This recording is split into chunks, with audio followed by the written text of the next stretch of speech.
I'm Oprah Winfrey. Welcome to Supersoul Conversations, the podcast. I believe that one of the most valuable gifts you can give yourself is time. Taking time to be more fully present. Your journey to become more inspired and connected to the deeper world around us starts right now. 12 years ago, Wayne Dyer, affectionately known as the father of motivation, was drawn to live in Maui, a beautiful, mysterious place known for its big, wide-open sunny skies and lots of ocean. Well, it's Wayne Dyer's belief that everything in our lives happens for a reason. So as the clouds rolled in, we just decided to roll with it too. It's perfect the way it is. It's perfect. As is everything. As you would say. Yes. As you would say. Come have a seat. I love it here. There's something about this. Oh, I came to Maui and just... How many years have you been here? 12 full-time. Yeah, well, it has not been that long for me, but there's something, there's a reason why they call it paradise. Oh, yeah. And it feels so trite to call it that sometimes, but it really is. Not for me. Yeah. And they always say, don't you get island fever? And I say, I only get the fever when I have to leave. I just, I'm going to the mainland, I get mainland fever. I'm now a little sick because I have to leave tomorrow, and I get that, but I'm reading Wishes Fulfilled. I'm trying to manifest something different for myself. We can take care of that for you, really. I'm trying to, literally this morning, I woke up and I was feeling, oh God, I only have one more day. And then I said, you can choose another thought. That's right. You can choose another day, too. You can choose another day, too. Absolutely. You can do that, too. I wanted to say, do you remember the first time you were on the show? I remember the first time I met you. Absolutely. It was in Baltimore. Wow. And with that Richard was even Scher, before the show. 1978. But the one thing I always remember about you, because I did the show with you maybe 4 times up there. Yes. And you used to always touch my leg when I would get me to stop talking. Great show. I had a lot of fun up there doing that show. You've been doing this a long time. For a long time, you've been trying to raise the level of consciousness for people so that they can literally live more enhanced lives. Do you feel like sort of one of the fathers of this movement? I have 8 children, Oprah, so I just don't need to be the father of anything else. I can hardly handle that. You know, the truth of it is I still feel like a little boy inside. So when I'm now being called an elder, which I don't know. I can't. Isn't that odd? I can't. I still think of myself as a little child, and I go through life like that, just happy and fun, and acting silly and playing with kids. And for me, I have just had so much growth within myself, and so much realization now, especially right now. There's almost like an urgency. I'm 71 now, and it's. I feel an urgency. I have some very, very important things I think to teach and to learn. How did you grow up? What was your life? Were you raised traditional Christian? How were you raised? I was raised in a series of foster homes and orphanage until I was 10. My father walked out on my mother. She had 3 little boys by the time she was like 22 years old, and I was the youngest. And so we were put into foster homes and so on until I was 10. And I was in different kinds of homes all the time. They were always Christian homes, but some of them were Catholic and some of them were Baptist, and some of them were Methodist, and I didn't really pay too much attention to the religious part of it, though. And even in my teaching, it hasn't been focused on religion. It's much more focused on consciousness and love and kindness. What was the awakening moment for you that you realized that there was more to, quote, religion, more to life than what appeared to be? Probably the most important moment of my life occurred when I was 34 years old, just a few years before I met you. I went to my father's grave. I was sent there by a series of just mystical kinds of things that just could never have happened. You could never intellectually explain how I got to my father's grave, because this was a man I grew up hating. I mean, bitterly hating. My 2 brothers didn't care, but I was angry at him all the time, and I would have bad dreams about him. I'd wake up punching him, and I'd be in a cold sweat and so on. And I ended up at his grave in 1974. The story's too long to tell. I've written about it in many of my books, and told the story. But I stood at my father's grave August the 27th, 1974, just before I wrote Your Erroneous Sounds. And my life was out of control at that time. I was overweight. I was in bad relationships. I was heading for death, really. I was eating terribly. My writing wasn't going well. Nothing much was working. And I stood at my father's grave, and I went to walk. I went to my father's grave to do something on his grave that I wouldn't even want to talk about here. And just as I was leaving the gravesite, I was called back, almost like mystically, and I just said, from this moment on, I send you love. I forgive you. Who am I to judge you and tell you what your life should have been? But you went there to do the opposite. I went there because I just wanted to have closure. I really always just wanted to meet this man, and I didn't even know he had been dead. And he'd been dead 10 years before I even found out that he had been dead. So that was a major turning point in my life. When you could feel the love. Yeah. Yeah. Yeah. Forgive. Yeah. There's that wonderful line that Mark Twain says, that forgiveness is the fragrance that the violet sheds on the heel that has crushed it. You know, and it's this beautiful idea of being able to send love regardless of what comes your way. Forgiveness is the fragrance that the violet sheds on the heel that has crushed it. On the heel that has crushed it. You know about that. Yeah. I mean, that's beautiful. You've had to do some of that yourself, I know. Yes, we all, if you live long enough, you do. Yeah, and there's this old idea that if you pursue revenge, you know, you better dig 2 graves because it'll kill you. It'll kill you. Yeah, it'll kill you. Holding anger for someone else is like taking your own poison. Right. And I often feel, Oprah, that maybe he incarnated into this life just to teach his youngest son, who he never met and he walked away from, how to forgive. And because of that, I've been able to affect the lives of millions of people all over the planet on all different languages. And for me, it just after I walked away from that gravesite in August of '74, I was teaching at St. John's University. I was a professor up there. I rented What were you teaching? I was teaching counseling psychology to graduate students. I flew down to Fort Lauderdale, Florida, rented an apartment in the Spindrift Motel, and I wrote Your Erroneous Zones in 14 days. Wow. Cover to cover, without any notes, without any struggle. I had been struggling with my writing. I had been writing textbooks. And today that book is like 60 million copies, 47 languages all over the world. I mean, it was everything in my life turned around when I got the rage, the hatred, the anger out of my heart. And today I write about and live something called divine love, a kind of love that never varies, a love that never changes, a love that you have for everything, for this mountain, for these trucks, for these people, for these lights, for these clouds. It's like that kind of love. That's the love I'm working on and living every day. Well, when you first came on the Oprah Winfrey Show, one of the things you said was that we all have the power of God literally inside of us. And you've taken that a step further in Wishes Fulfilled. Right. And I loved I think it was page 31, where you talked about the spark of God, that you say there's a spark in each of us. And you speak in this book really about taking that spark and literally expanding that spark so that it becomes as large or as you want it to. Yeah. Peter Dunov, this great teacher from Bulgaria, great spiritual master, great teacher, said that that there's the Creator places a spark of Himself in every creation, every flower, every tree, every animal, and every single one of us. And that spark is, for most people, is just kept as a spark. So occasionally they will have a divine moment, or they'll have an extension of love and so on. Because everybody who's watching us right now or listening to us right now has had just a moment, hopefully, in your life where everything seemed to be really okay. Right. You ever had? Oh, yes. I'm sure you have those all the time. I do. But then you lose it. And then you lose it. You know, I mean, I've had them where you're like pouring a cup of coffee, you're standing at the sink, or you're in your closet, and you just like, oh gosh, I am okay. Everything is okay.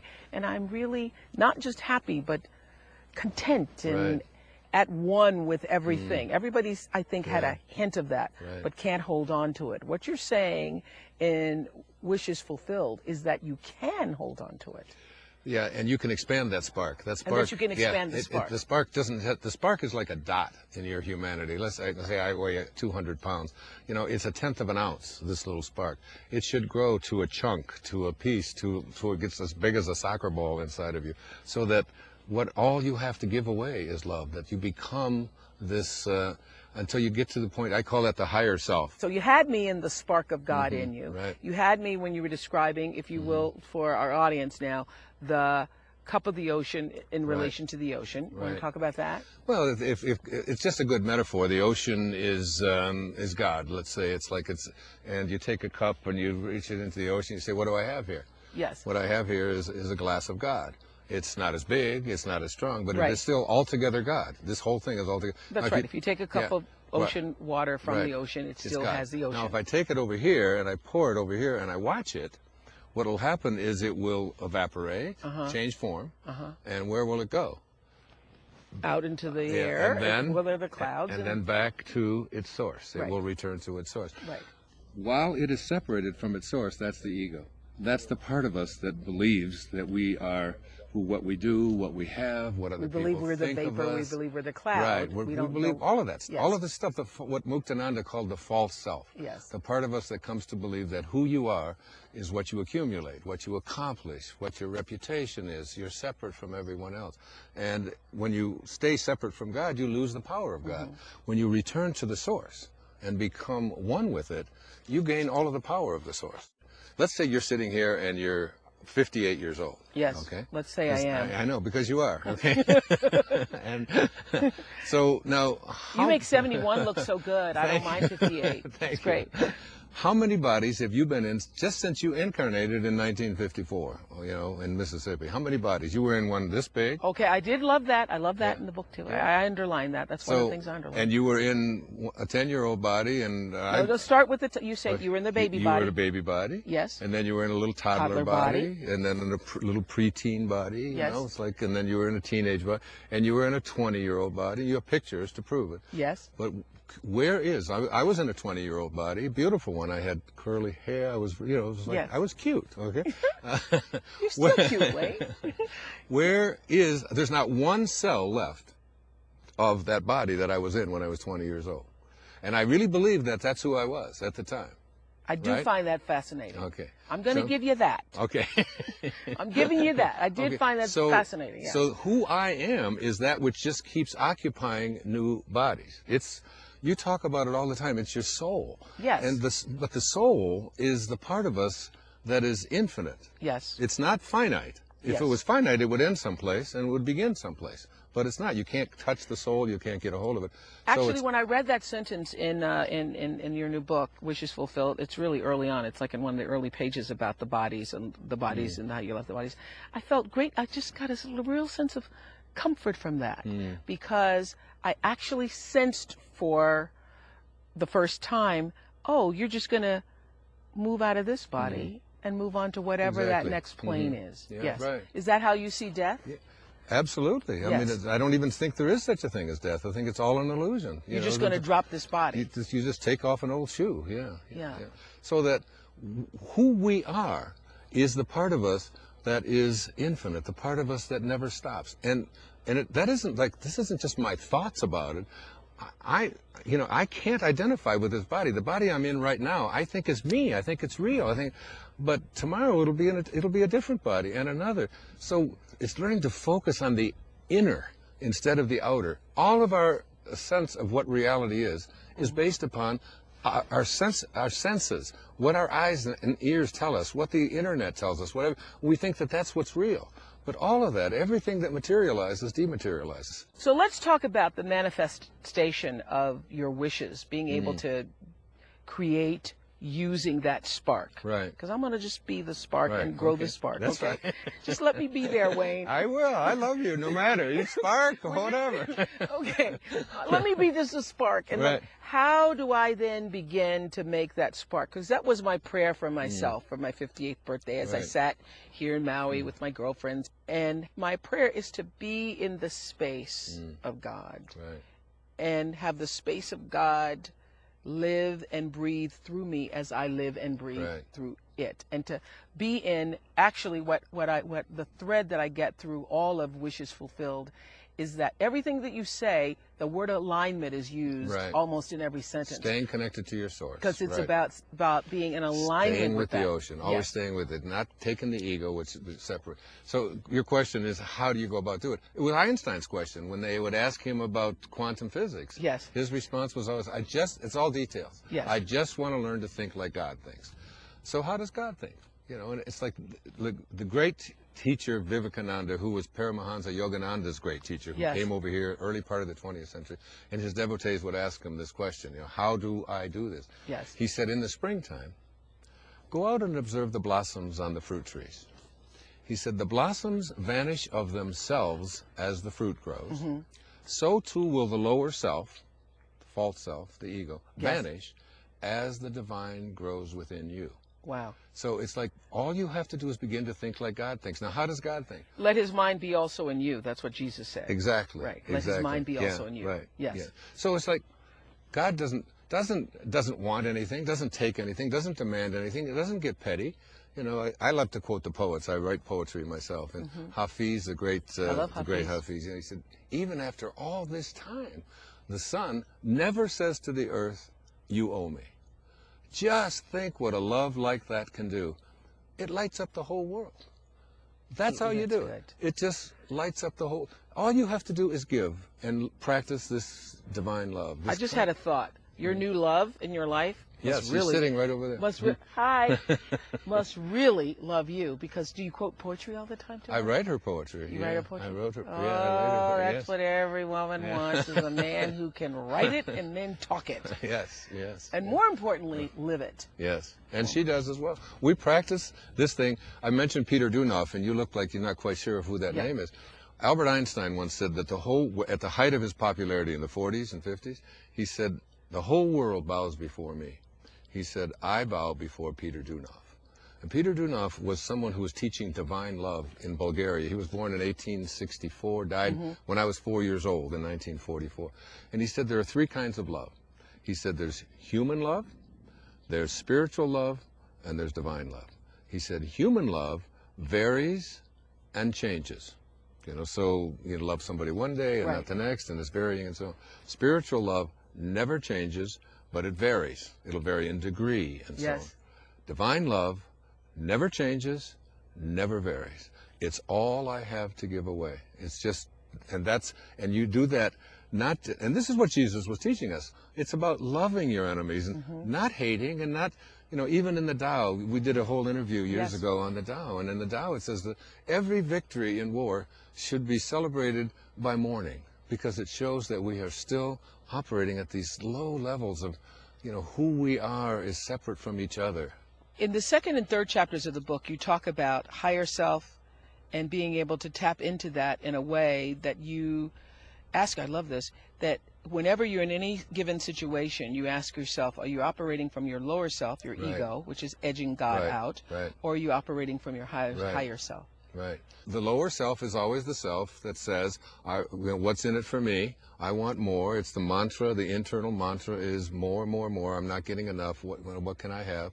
The mantra of the higher self says, how may I serve? How may I serve? How may I serve? And it's really about... Or how can I be used? Yeah, that's my question. It's really about how... When we were on the way over here, I was telling Mira and three of my children who are also sitting over there, that one of the reasons that you're one of the most admired people alive is because you have lived this divine love kind of approach. I mean, your life is about giving. This is what I aspire to. Just being able to give. I mean, starting up schools and for me, it's like, and if you're not kind and loving to the cameraman and to the people who clean your toilets when you're staying in a hotel. That's how you tell how people are. Yeah, that's how absolutely. It's just like taking time to everyone. It's love for everyone.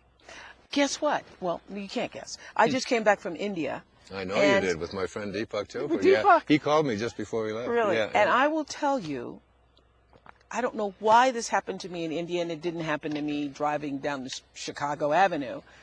But everywhere I turned in India, I swear I saw myself. I saw myself in the guy on a ox Yeah. cart. I saw myself as the woman on the side of the road. You're asking how that happens? This is what happens. What was that? This is exactly what it happens, because you begin to realize that all of us are connected. You know, at the highest place, we all came from the same source. We all return to the same source. All of us are just nothing but individualized expressions of this oneness of God. That's what we all are, you know. And once we get that, you know, But have you ever had that experience before? That was kind of weird. I see myself not only in that. This happened to me. I just had this amazing experience with John of God and this healing from this leukemia. Wayne Dyer is referring to the controversial Brazilian healer known as John of God. Over the past 4 decades, John of God says he's treated millions of people. With no medical training and little formal education, John of God performs physical surgeries, seemingly without anesthesia or sterilization. John of God says he is a vessel rather than a healer, and that entities, the spirits of deceased doctors, surgeons, and saints, work through him. He and his followers claim the entities have cured people of cancer, helped the blind to see, and the paralyzed to walk again. Many of John of God's healings, however, do not involve any physical contact. You were sick? I was diagnosed with leukemia. You won't say you were sick. I believed I was then. I am perfect health. Okay. I am well. I am perfect health. So you were diagnosed with leukemia. I was diagnosed with chronic lymphocytic leukemia. Wow. And for 11 months I believed it, and I lived in fear. Not fear like I'm going to die and poor me and all of that kind of thing. Just sort of a subconscious feeling about, oh my God, how did this happen? And I had this experience with John of God, who's down in, you did a whole show. With John of God, who's a healer in Brazil, who is a farmer who does this for no money, and I'm going to go see for myself. You're going to Abidjan? Yes, I am. Yeah. So let's finish the story, though. So I had a friend from Bulgaria. Her name is Rina Piskova. She's a medical doctor in California, an eye surgeon. And she flew down there. She wanted me to go with her, because she found out I had leukemia. You had heard of John of God? I had heard of John of God, but I didn't know that much about him, you know, and I was on the fence about it because there's so many people who are charlatans. Yeah. But anyway, she got down there and she called me and she said, take a picture, all dressed in white. When you go down there, you only dress in white. Everything is in white. And take a picture from the front, from the back, from the side, and send it down. We did that. She emailed them down there. She took the pictures to John of God. She said, would you do surgery? He said to her, I can't because he's not taking these herbs, these special herbs that you take. So she FedExed, I mean, God bless her. I mean, she went to a FedEx office from down in Brazil, near Brasilia. Got these things FedExed up to me on a Tuesday. The herbs. The herbs. I took the herbs and the special water. And did all of the things that I was supposed to do, and we took the pictures again, and she said, your surgery will be, it was on my mother's 95th birthday, so that's why I remember it so much, April 21st, and so I had the surgery. I didn't feel anything. I went to bed, I drank the water, I did everything that I was supposed to do.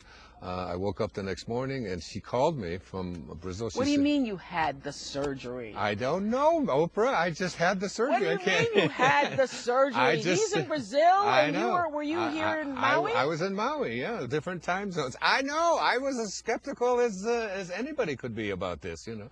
And someone Stay with me, people, because this is as woo-woo as I know how this sounds. This sounds like woo. It sounds crazy. So anyway, Rina Piskova calls me from down in Abidjan. Okay. She had the surgery. I had the surgery. Now the surgery, this is a guy who can do surgery to 1,000 people in a room at the same time.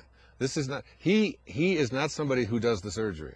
Okay. He doesn't remember any of it that he does. You can watch him do it. He gets into this thing and he picks up these instruments, and you can actually see pictures of the entities that enter his body as he does this. I know. When you're going down there, you'll see. I'm going down. You did a whole show on it. I did, but every time I've heard about him or talked about him or even written about him in the magazine, it has been through somebody else's eyes. Right. And I keep hearing these stories and hearing I had a direct experience. So I went to bed. I didn't feel anything. Nothing changed. This is after you've taken the herbs. I took the herbs. She said, you'll wake up at 7 o'clock. She told me what time the surgery was at 7 o'clock. She said, you'll get up at 8 o'clock, and then you'll drink some of the water, the blessed water, and you'll go right back to bed for 24 hours. Let's get to the surgery part. Okay. The surgery is it's a remote surgery. I mean, it was 12,000 miles from where I was. So it's, I don't know what happened. These are entities. They don't have any form. They're just these spirits that enter his body. It's been going on for 40 years to 25 million people. Okay, so tell me this. Does he tell you a certain time to lay down, a certain way to lay down? No, just go to bed, wear white, just wear, everything is white, drink the water, take the herbs, and don't have sex, and don't eat spicy food. And don't eat pork. Basically, that's it. Okay, so I did everything. I went to bed. I got up. Were you skeptical as I am right now? Yes. Because this sounds crazy. I know. It was, but that's because we have been conditioned to believe that there's a. This is my limited self-talking. Okay, but here's a line from Jesus. With God, yes, all things are possible. Now, what does that leave out? That leaves out nothing. Okay, that leaves out nothing. So it doesn't leave out this either. It leaves out nothing. That's what all things means. If he meant some things are possible and some things aren't, he would have said that, but he didn't. He said all things are possible. But this does sound crazy even to you, I know. doesn't it? Yeah, it did. Okay, it did. Okay, but so I had leukemia. Okay, and, so when you have my leukemia, white blood count was going up, and I had cancer in my blood, and I was, so. Yes. So Rhina called me, and she said, go right back to bed. I said, I can't go back to bed. I just slept for 8 hours. She said, you've had surgery. It's no different than having your gallbladder removed or something. She said, you've got to go right back to bed. How did you feel when you woke up? I felt fine. I didn't feel any different, honestly. And I said to my kids, I'm going for a walk. It's like I walk about an hour and a half every day. I kind of brisk walk and all of this. And then I got about 100 yards away, and I collapsed. I mean, I couldn't get up. I was basically helpless. And I had to almost crawl back into the apartment to get on the elevator. I was out of breath. And I said to my daughter and my son, both of whom were there at the time that this happened, and they said, I said, I've just got to go back to bed. I said, I just feel so weak. I don't know what has happened. I have no idea. And I went back to bed until 8 o'clock the next morning. Wow. 24 hours. I slept. I got up twice to go to the bathroom and to have a little bit of a soup, and I went back to bed. Now, that's not the weird part. Oh, that wasn't the weird part. No, that wasn't the weird part. Well, do tell the weird part. Well, the weird part is a week went by, and I was getting weaker, and just, and I kept thinking, aren't I going to be able to exercise anymore? I can't swim anymore. I would look at the ocean. Now, I swim every day, long distances. I couldn't even imagine getting to the beach. It looked so far away, and like such a, I would need help with it. Like I was almost like a cripple. So they said, on the following Thursday, on the 28th, the sutures will be removed. What and sutures? I said, I've got news for you. I don't have any sutures.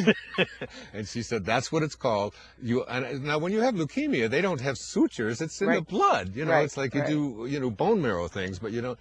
And they said, you'll go back, and this is where the most important thing that you will do. You take the herbs until the week, and you'll go to bed at 10 o'clock at night on the 28th of April. Yeah. A week later, 7 days later.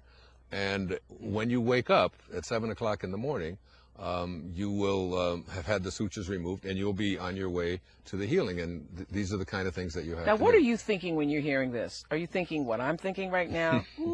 Yeah. Cucumata. No, not cucumata. Not cucumata. No, because I'm at the pay. I'm a little older than you, Oprah, okay. and I'm open to everything, and I really believe that with I'm God, all open, things but are it possible. sounds the sutures part sounds a little. I know it did to me too, and there are no sutures. So, but that's just what they call what happens when these entities re-enter your body and do whatever it is that they do. So you're just going along with it, and you're saying, whatever, I have leukemia, so if it works, it works. I went to bed.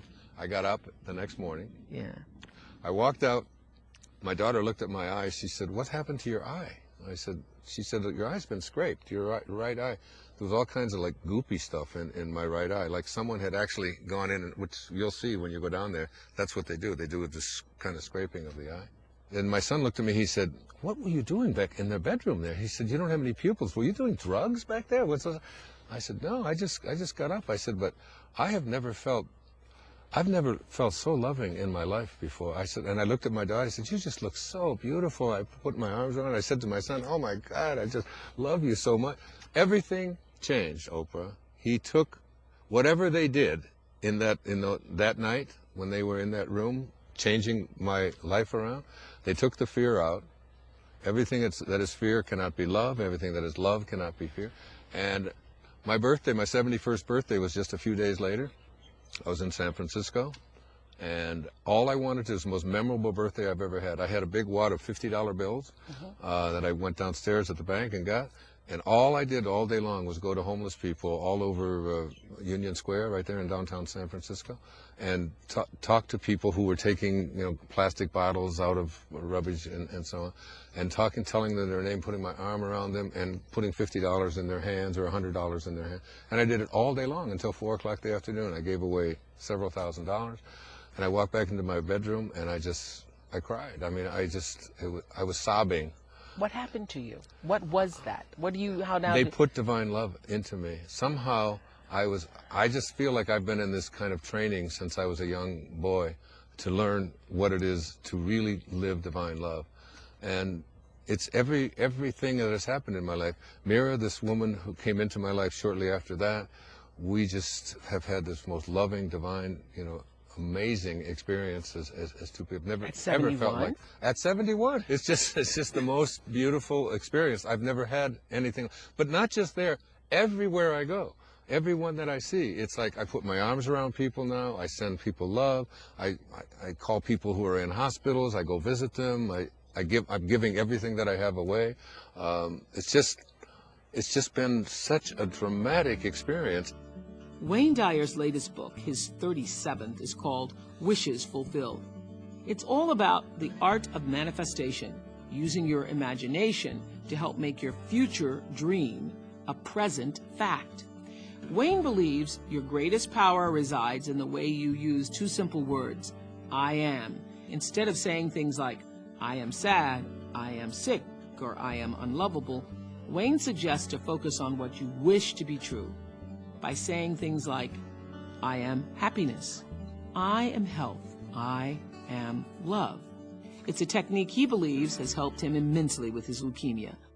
Tell me this, when did you know the leukemia was gone? I was still writing Wishes Fulfilled at that time. Yes. And I began to listen to the reading that I was doing on the I Am discourses, and what it said in there is, always use the name I am is the name of God. It's the name that God said to Moses. I am that I am. And he said, and that shall be my name for all future generations. So that's my name. So every time you use the name I am, you're really using the name of God. So if you say I am weak, and in the book, again, of the Bible, in the book of Joel, it says, let the weak man say, I am strong. So you have to call things that do not exist as if they did. That's out of the book of Job. So you have to get yourself to a place where you're willing to say, I am perfect health, I am well. I now start all of my lectures with I am well, I am perfect health.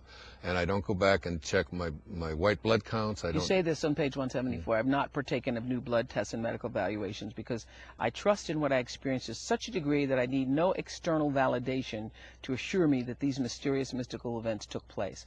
I was there for the surgery and I was there for the suture removal.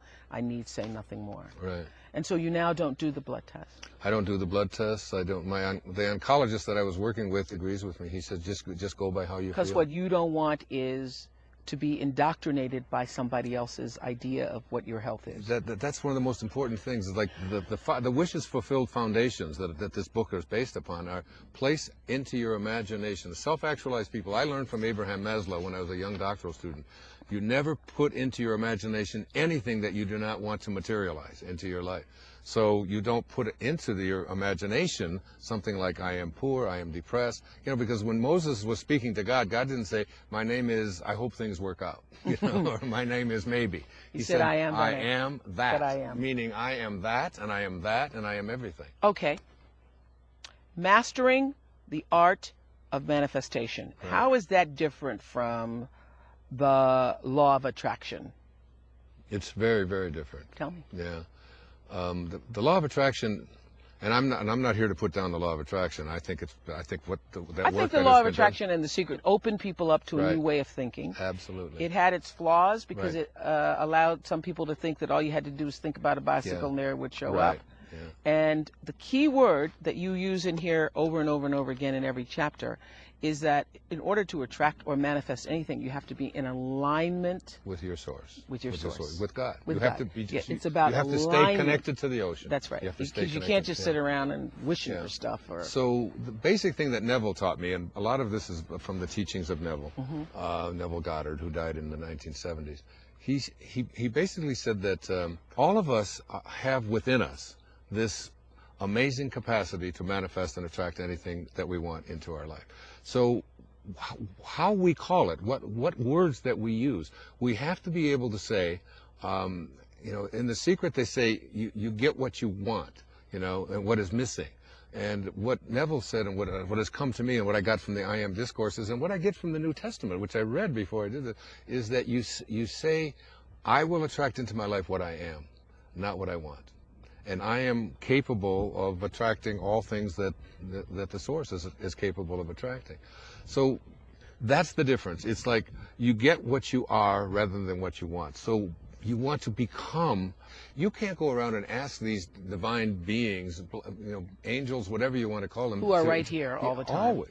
You Right can't. here, You can't right here, ask right them to help me out. You have to become like they are. That when you become angelic, when you become a divine being yourself, when you are giving, when you are serving, when you are in that place, they will come to you. That's what happened to you in India. You then begin to see yourself in everything.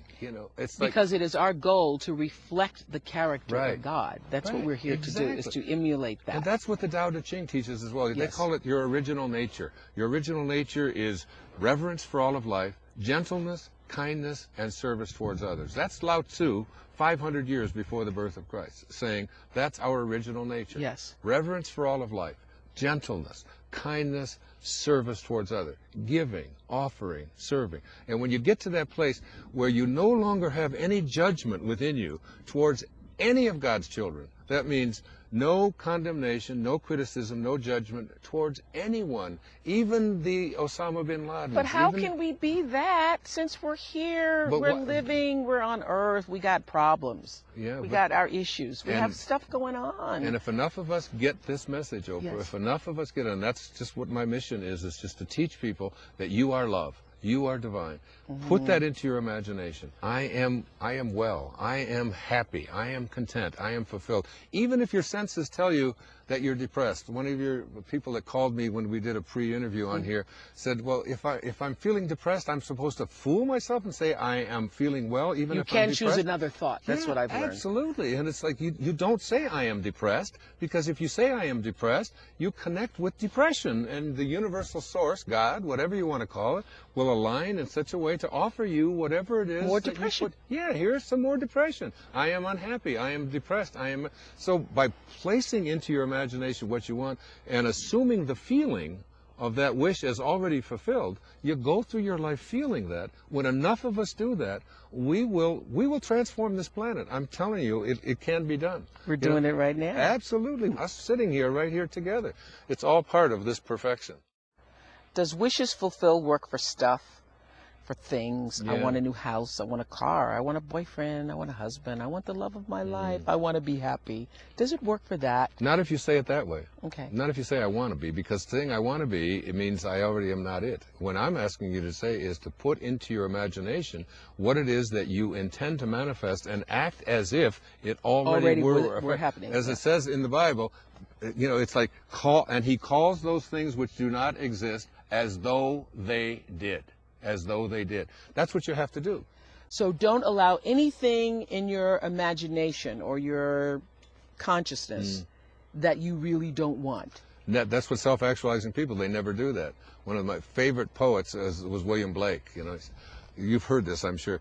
To see the world in a grain of sand, In a grain of sand. and a heaven in a wild flower. Yes. To hold eternity in your palm of your hand and infinity in an hour, we are all led to believe a lie when we see with, not through the eye, which was born in a night to perish in a night, while the soul slept in beams of light. You know, the soul. That's who we are. And the soul is infinite, so all it wants to do is expand. It doesn't want to be fenced in. It can't stand it when somebody tries to control it or tell it what to do or how it should be. What you're saying is that we have the ability, oh, a little wind kicking up here. It's perfect. It's all perfect. I love it. You know why? Because now we look like we have a wind machine and a fog machine. Right.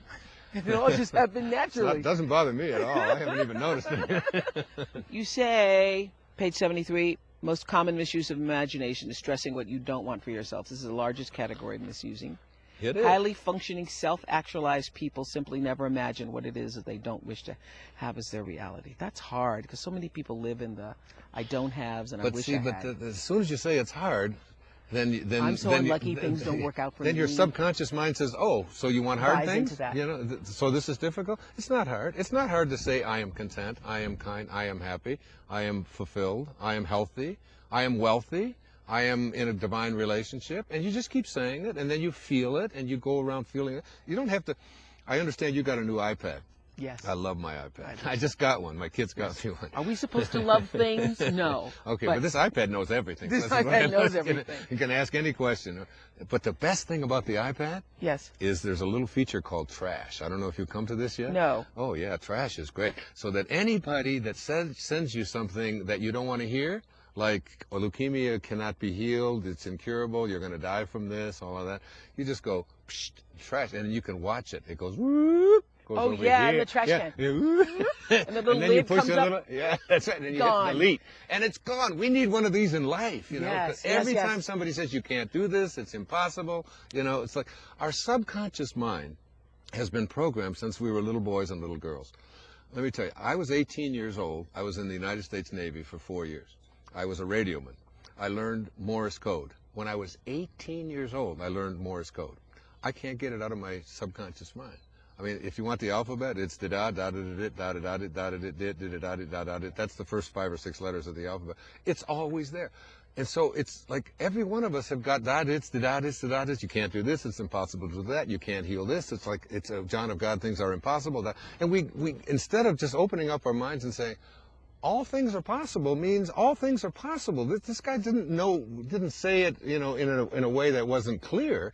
All things are possible. You know, when I first read that Jesus said, greater things than I have done you can do, I was thinking, was he talking about me or was he talking to somebody else? Was he just talking to that little group? Yeah. But when you think about Jesus and his ability to understand the future and knowing what we couldn't see, what the average man couldn't see, knowing the greater possibilities that we would have with technology, with our iPads, our ability to, when you think of him teaching, having to go on foot, walking through Galilee, and now what you have access through to technology. You know, when I finished reading Wishes Fulfilled, I thought that in summary, what you really were saying, and this is my quest for myself and for, you know, my next chapter in life, is to move closer to home, move closer to God, to live a more self-actualized life. But what you really are saying in this book is get yourself right with God. Are you not saying that? I am. I'm saying, you're saying stay connected and recognize. Get connected to that. And recognize that when you're connected to the ocean, you have all the power of the ocean. Yes. You know? It's like it's only when you separate yourself from the ocean that you wither away, change form, and return to your source, which is what all of us are doing. We're going to change form and return to our source. It's just a great metaphor. So it's really understanding that the highest self, the highest place within you, is this divinity that is not just a spark.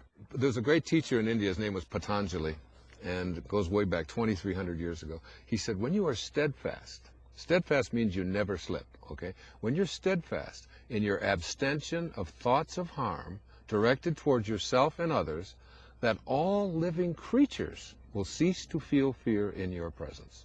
That's Christ consciousness. That's Buddha awareness. You know, say it again. When you are steadfast. When you are steadfast in your abstention of thoughts of harm directed towards yourself and others, that all living creatures will cease to feel fear in your presence. That's what St. Francis was. I mean, that's like the animals will just, the birds will land on you. And so there are some people who walk into a room and everybody in the room just feels better. You've been around people like that. Yes. You've had people on your show that are like that, you know. When I was in India, was in the presence of a yogi who was teaching me yoga. And I've had other people teach me yoga, and I always thought, oh, it's more about the instructor, and I can't make that pose. I walked into that space, and I suddenly felt loved. And so I went, whoa, there's something to this India stuff. There's something to it. That there was a calming presence with this person that made me feel. My teachers have all come from that place. Nisargadatta Maharaj, who wrote I Am That, one of his great covers. And it's just really, he's called the teacher of the I Ams. I've been calling him my teacher. I've never even met the man. He died in the 1980s. I was just like a devotee of his. I was reading everything and involved with his teachings in India. And all he was teaching us is that you just have an I am presence, but you have to honor that. You have to honor it. You have to pay homage to it. You have to be in a state of gratitude for it. You've used many quotes here. Do you have a favorite? Yeah, my favorite quote is from Pierre Teilhard of Chardin, the great French priest. And basically, he said, "We are not here as human beings, having a spiritual experience. It's the other way around. That we're all infinite spiritual beings, having a temporary human experience, and just find that place within you." What is the soul? The soul is the birthless, deathless, changeless part of us, the part of us that looks out from behind our eyes and has no form. Are we in the soul, or is the soul in us? The soul is infinite, so there's no in or out of it. It is everywhere. There's no place that it is not. What is your definition of God? God is the highest place within each and every one of us. It's our divine self. What do you think will happen when we die? I don't think we die. I think our bodies leave. But we can never die. That which is never born can never die. That which never changes can never die. What do you know for sure? I love you. For sure. Yeah. Thank you. Thank you, my love. Thank you. So good to see you. Thank you. Yeah. It's a wish fulfilled to be sitting with you. You were about 24 years old, I think. 22 years when I was 22. 22 years old. That's a long so time. Beautiful, yeah. That's a long time. Yeah, we used to have so much fun doing those. We still are. I know. Hey there, podcast listeners. I have exciting news. We're launching a brand new podcast. In addition to Supersoul Conversations, it's called Oprah's Masterclass. The Masterclass podcast allows you to hear the greatest life lessons from some of the most respected and renowned actors, musicians, public figures, and athletes in their own words. Listen as Jay-Z, Justin Timberlake, Ellen DeGeneres, Shaquille O'Neal, Reba McEntire, Dwayne Johnson, and Jane Fonda, just to name a few, share what they've learned about life and their own insights into their personal stories and challenges. I believe that there's something to be learned from every experience, and everyone can use their life as a class. Oprah's Masterclass podcast will be available July 19th on Apple Podcasts. Subscribe now and listen free. Go to applepodcast.com/Oprah's Masterclass. I'm Oprah Winfrey, and you've been listening to Supersoul Conversations, the podcast. You can follow Supersoul on Instagram, Twitter, and Facebook. If you haven't yet, go to Apple Podcasts and subscribe, rate, and review this podcast. Join me next week for another Supersoul Conversation. Thank you for listening.